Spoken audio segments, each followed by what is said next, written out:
This is section 3.4, part 2. Alright, so the second derivative test, therefore, gives us a test for concavity. It also can be used to perform a simple test for relative maxima and minima.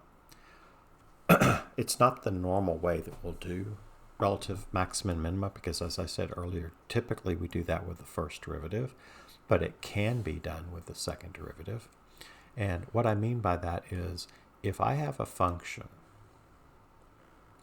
that at some point has a horizontal tangent line, I could do the first derivative test and find out that the first derivative here changes from negative to positive, and therefore it's a local minimum. And we could do it that way. I'm not saying we can't. But another thing that's true and sometimes helpful to know is that at that point, let's say that's at x equals c.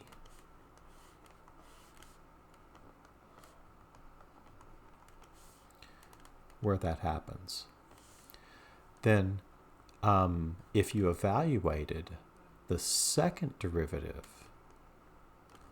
at c, and look at the graph, it's concave upward, that value at c will have to give you a positive number.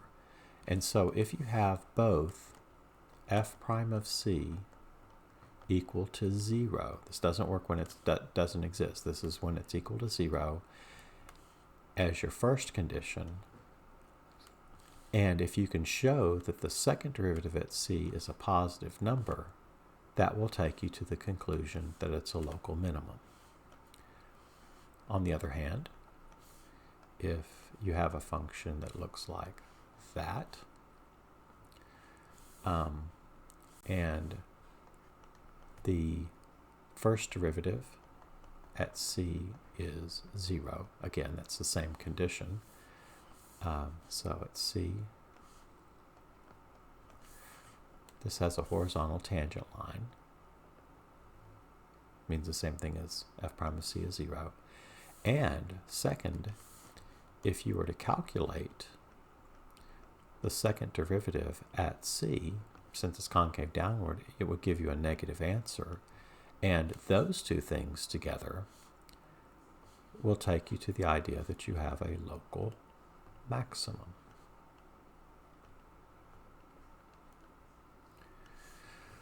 So this is what you call the second derivative test for extrema, and it does work, it's true. But like I said earlier, typically we'll do the local min and local max with the idea of the first derivative test. All right. So Theorem 3.9 outlines the second derivative test, which is basically what we just went through. The only thing that happens is if for number 2 you get f double prime of c equals 0, then this test is inconclusive, and you can't tell me if it's got a max or a min at c based on the second derivative test. And so probably what you'd have to do is go back to your first derivative and find out if it could tell you if there's a max or a min there.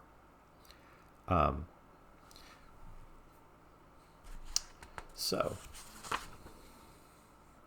let's do another problem. Find the relative extrema of this function. And what we're going to do on purpose this time is use the second derivative test for practice.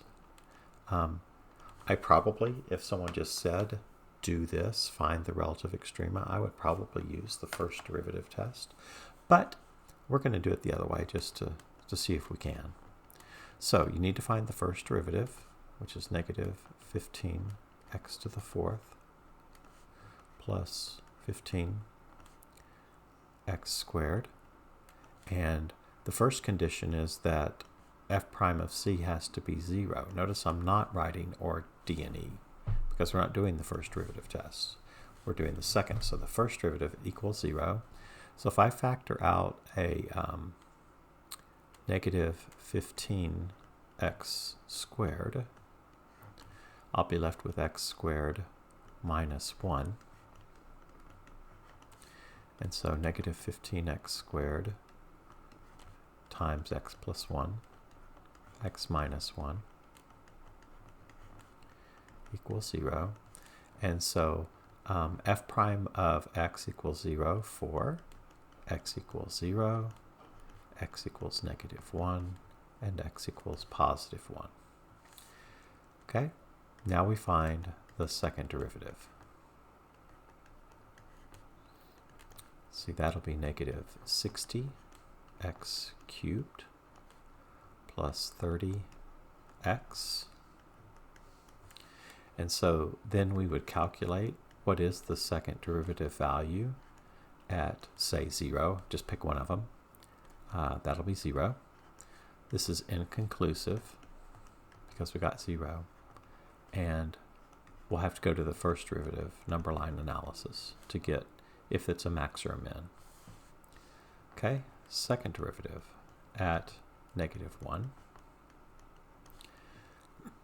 Negative 1 cubed is negative 1 times negative 60. Makes that positive 60. Minus 30 is 30. And because that's a positive number, and it's important you tell me is greater than 0 because that tells me you're thinking about its sign. The second derivative there is positive, which means that it's concave upward. And that means that we have a relative minimum at x equals negative 1. And we could, of course, find the minimum value by substituting that into the original function. I think here I just want to find out where they occur.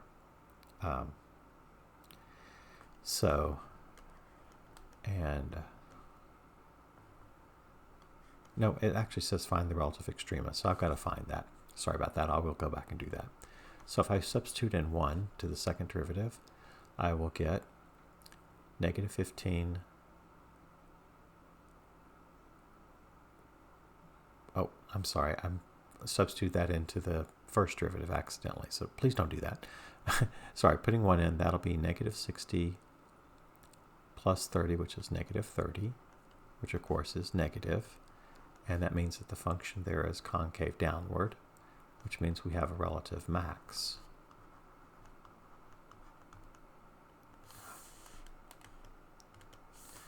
A relative max at x equals 1.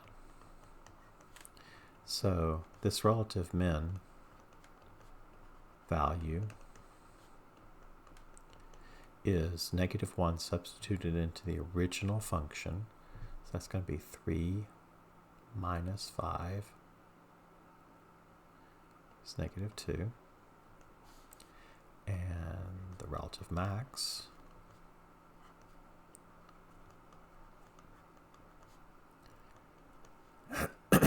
is putting 1 into the original function. So that's negative 3 plus 5 is 2. Okay, now, so to test 0, we're going to have to actually go back and do the first derivative number line analysis. So here we go. Negative 1, 0, and 1. And there are no other critical numbers because that function, that derivative function exists for all real numbers. Okay, so first derivative.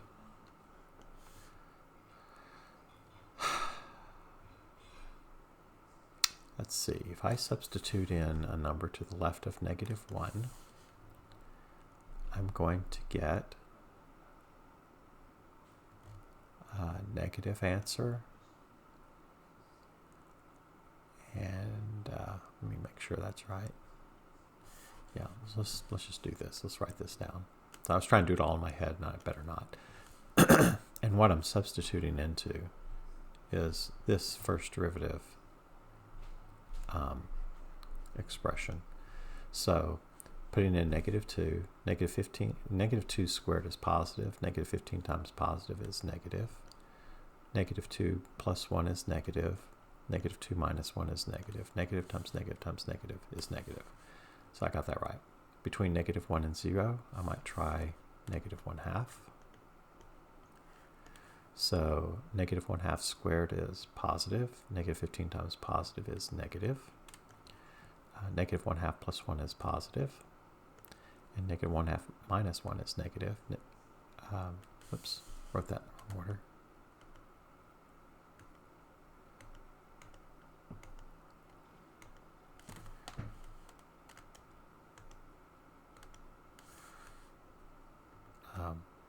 Positive times negative. There we go. And that'll be positive. Now put in positive 1/2. Negative 15 times 1/2 squared will be negative. 1/2 plus 1 is positive. 1/2 minus 1 is negative. And so that'll be a positive result. And putting in a number bigger than 1, like 2. Negative 15 times 2 squared is negative. 2 plus 1 is positive. And 2 minus 1 is positive. And so that result will be negative. So at 0, which is the only one we didn't know about, and by the way, f prime changing from negative to positive means this should be a local minimum. Is it at negative 1? That's what we said is a relative minimum, x equals negative 1. Those agree, so that makes me happy. And at 1, the first derivative changes from positive to negative. That would mean that we have a local max. Is that what we concluded with the second derivative test? Yep, relative max at x equals 1. So that's good. Now at 0, there is no sign change. So that implies that there's no local max or local minimum. And a good one-word way to say that is there's no local extremum at x equals 0. Okay, so that answers that question. All right, so that ends this section, and I will see you in class.